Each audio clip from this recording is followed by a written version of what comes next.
Hi everybody and welcome to Wellness in the Workplace.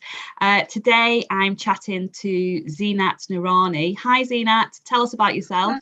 Hi there, Liz. Thank you for having me. It's an absolute pleasure. I'm a wellbeing and mental health coach and therapist. I'm the founder and owner of Vida de la Mariposa, which means life of a butterfly. So it's all about the transformation. I also mainly work with companies in the wellbeing place, so ensuring that their mental health and wellbeing are looked after, starting right from the top, from the CEOs all the way down. Brilliant, good to have you. Thank you for doing this. Let's start with looking at what does wellness in the workplace mean to you?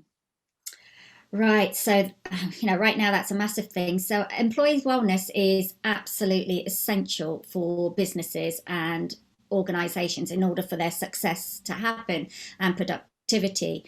Now, its impact on the workplace culture and its resources are so important that they have them right from the beginning. Now, they need to form that culture, and it is the bottom line. However, you've got employees, they have to emotionally, physically, and mentally feel that they've been looked after. And I think it is the job of the HR to ensure this, but I think it's a lot more beyond that to have this fundamental foundation, this growth of stability, strength, and sustainability, really. So it's about, looking at the individuals, encouraging them to kind of be open to talk about what's going on, and also the receiving end, the organizations to actually receive the information and do something about it. Yeah. So I guess when you're talking about that, it's about the bigger picture. It's not just about the conversations and how individuals treat their team members. It's about the environment, the built environment that people are actually sat in, and how they're interacting within their workplace and their day. Yes, absolutely. I mean, that's a huge thing to also consider. I mean, especially now as we are in a pandemic, and when we go back or people start to slowly ease back into the workplace, these kind of things have to be considered. But in general, even before this, the layout of tables, the height of tables, the lighting is fundamental. Where are you placing the windows? How much light is being let through, how much isn't let through. All of this can affect somebody's mental well-being.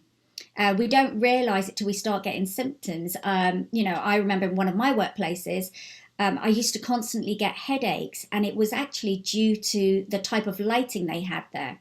Yeah, So, it's amazing. Not so long ago, most offices would have sort of fluorescent strip lights everywhere, yes, and like the modular sort of lights, and the light rendering was never really particularly very good, and people's workstations weren't properly lit for them to sat and mm, do their job, because sometimes, as you know, you'll be sat at a computer, and you've obviously got all the blue light and reflection from that, and other times you'll be doing sort of written work or whatever, and the lighting that you need between the two tasks are very, very yes, different. And that, yeah, absolutely. I've seen that quite a bit, that people, I myself, when I worked in quite a large office, the lighting was terrible. Like, I had really, really bad headaches. So Yeah, slowly as we move to LEDs, I think lighting's changing a little bit. it is. Yeah. I Yeah. mean, I mean, obviously, I don't know about costs and all of that, but whether it's more expensive, and I'm assuming it is. I mean, you probably know better than I would, but in terms of lighting, it can be expensive to get the right one. So I don't know if this is a factor. Well, I'm sure it is a factor where I think companies might just try and hold on, but really, what they're causing is longer term issues. Okay, might be expensive at the beginning to change and refurbish what they have, but in the long run, it's actually going to benefit them better, because it's not even that. It's computers as well. Have they got the right computers? Have they got the right lights behind them? Because obviously, all of this is fundamental to your eyes. Yeah.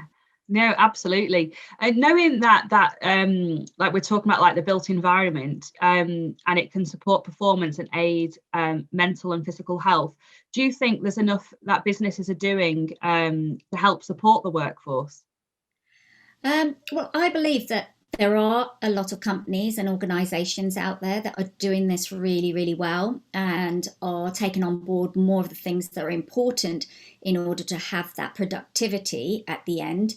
However, there's still a lot to be done. I think it's probably more for the small, medium-sized businesses where, like I said right at the beginning, unless they change the culture and really understand the implications of the environment on people's mental health and well-being, there's not going to be a shift. It has to come from the top.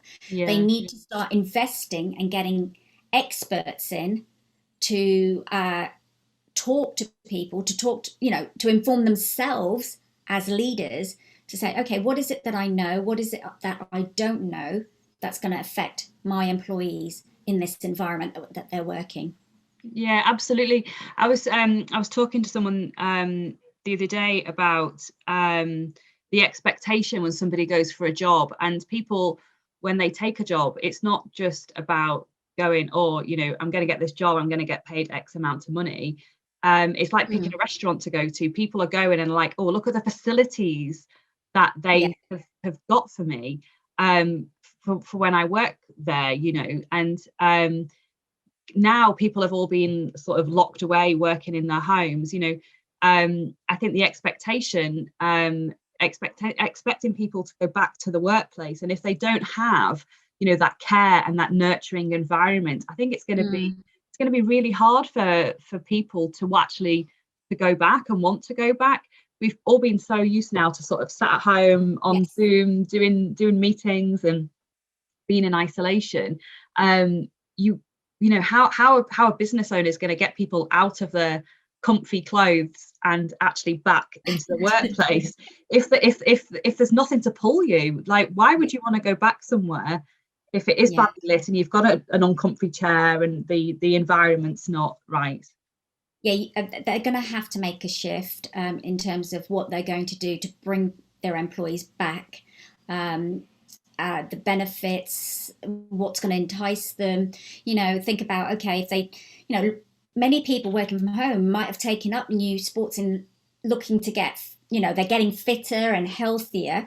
And maybe perhaps previously they didn't have these facilities in the workplace. So if that's something they want to continue and they know that's going to help their mental well-being, perhaps organizations need to think about, okay, what can we offer them?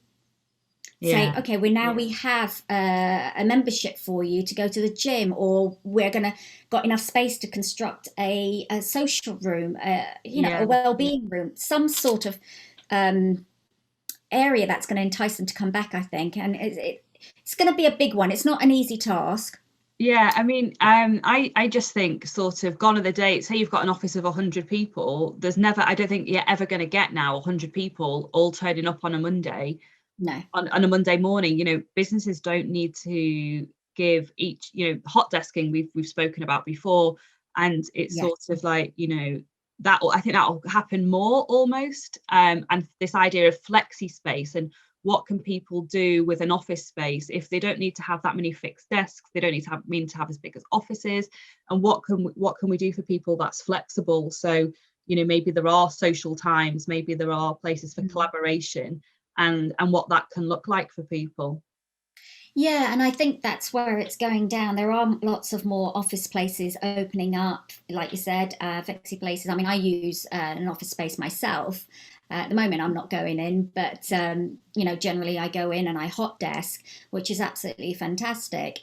Though I am self-employed and a one-man band, but I think what there are options like bigger companies they could do, say if people are working more from home and they are hot desking, maybe they could use the facilities that they have and turn that into something. So maybe once a month all the employees can gather there, Yeah. hoping that restrictions permit that Yeah. eventually, we're Yeah. going to go back to some normality, Yeah. and that could be their social meeting, but Mm. still allow them to work from home, but giving them that option if it's possible. And I think there needs to be a bit of like I said at the beginning as well, talk amongst employees and the leadership to how people are comfortable in working in the environments and Yeah. what can be put in place. Yeah, absolutely. It's having a space that's flexible so people can collaborate.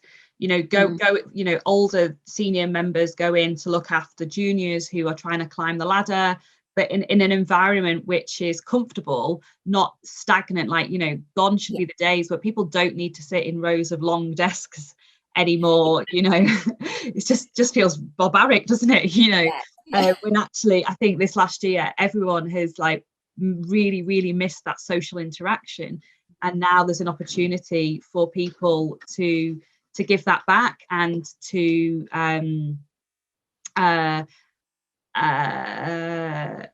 go to the office to have that interaction without feeling like it's an old-fashioned corporate environment almost, if that, And I that think makes that's sense. what it's going to be like looking forward, that it will be more of let's go to the office to meet people. Yeah.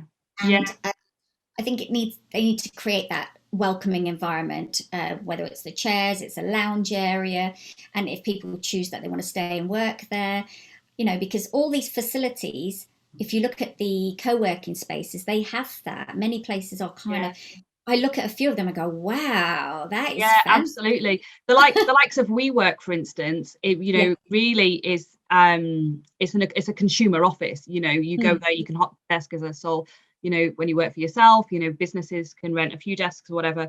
And they've just got it right. They've ticked the boxes, they look fantastic, people want to be there, and they're really doing the right thing, which is fantastic. I think the gap in the market are, as you said earlier, smaller, medium-sized businesses who really haven't considered any of this. And there's a place I often talk about locally to us, and you walk past and there's piles and piles of papers in the window, and the walls inside, you can see straight into their office space, and the walls are dirty, and there's like some really cruddy old picture on the wall. Well, firstly, as a potential customer, I wouldn't want to shop there, because it doesn't look like if I'm going to spend my Not money inviting. with somebody, I'm not going to go there. Which is sort of my retail design head on. But then also, if I was an employee there, I'd probably be really quite miserable, and it's a shame that people still have to go to work in those environments. And I think there's a lot of messaging we can put out there to sort of encourage people to make steps and changes. They don't have to be expensive. There's things that you can do that can really lift a space. And I think if people start doing that, just take small investments, little and often, maybe for however long, that will definitely lead to firstly higher staff retention and fewer sick days in the long run. Yes. That is what every employer wants, isn't it, really? Absolutely. But I think the biggest fear is obviously finances for small and medium-sized businesses. They're always going, well, we don't have the money to invest. But like you said, I think it's taking small steps. So you think, okay, let's concentrate maybe on the painting, or if you don't want to paint, putting up some pictures that are going to be welcoming and inspiring. Fundamentally, they have to look at seating and tables. That is without a doubt. If they're having people come back, they have to ensure that they've got the right type of chairs, really, to sit on if they're there for long hours. Absolutely. And this has been an ongoing issue for a long time, where a lot of companies, even way before the pandemic, that they don't have it. Even people at home, so they're going to have to consider, even those people working from home, have they got the appropriate environment, just table and chairs. I've got a client actually, and they gave all of their employees, I think it was £600 at the beginning of the pandemic, to go and spend and get themselves a chair that they could sit comfortably at home, and just whatever they needed to do to get themselves set up to work from home. And I think that's amazing. Like, what a great company. And you feel like you're valued, that Yeah. they care. Yeah. Fundamentally that's what you want. Yeah, no, exactly. And I think that for me is like this sort of wellness in the workplace, actually to feel valued and feel like you're part of a company. You're not just like going to do your job and leaving is the bigger picture, probably. Yeah, it is. And that's what, with anything, we have to look at the bigger picture, look at the vision. What is it that you fundamentally want for your staff in order for your company to be a success? Yeah, absolutely. What do you think that needs to change in the workplace to get people back then? Is there anything else you can think of? They need to feel that they're going to be looked after, which means having some sort of well-being life coach there, somebody who's there for a port of call, because yes, the HR department is there.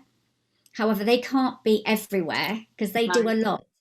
And I think companies and organizations, if they're not already doing so, need to be investing in someone who is there on an ongoing basis. So whatever the concerns are of the people working in the company, whether you're staff, middle management, top management, it really doesn't matter. You have someone who can offer coaching when they need it, maybe sort of have wellness workshops every so often, so quarterly. Give them a fun time where you might have like a wellness week, say every 6 months, or if you can't have it there, reward them with things, so with vouchers, so to go to a spa, or you give them 2 or 3 choices that's something to do with their well-being that they could then work towards, and to have some sort of reward or inspiration, because it makes us feel good, it makes us work harder. Yeah, absolutely. And people want to feel proud of where they work.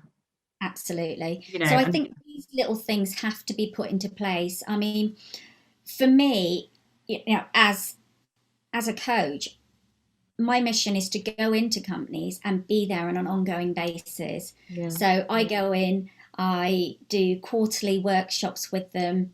I would also do some coaching with them, whether it's part of the company or even private company, so that they know that they're looked after, not just for one day, but throughout. Yeah, I think that's amazing. I was going to say to you, in your role, what can you do to help businesses with wellness in the workplace? So in addition to that is looking at their wellbeing policies.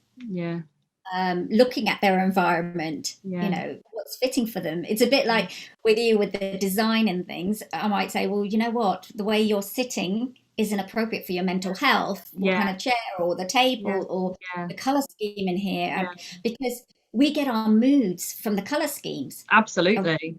There's a whole like another world of which you know about. So.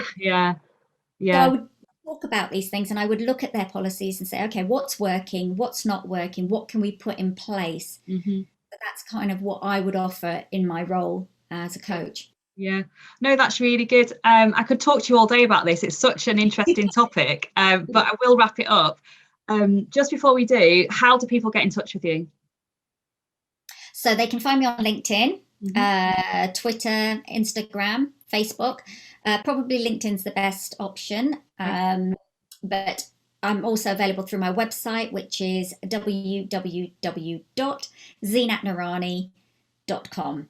Brilliant. Thank you so much, Zeenat. I will put all of those in the comments and at the end. So if anybody wants to get in touch with you, they can do. It was so good to chat to you. Really, really informative. And you've got so much value to give businesses, especially as we start to sort of head back into life after this pandemic. Thank you ever so much. I'll see you soon. Thank you so much for having me. Cheers. Bye. Bye.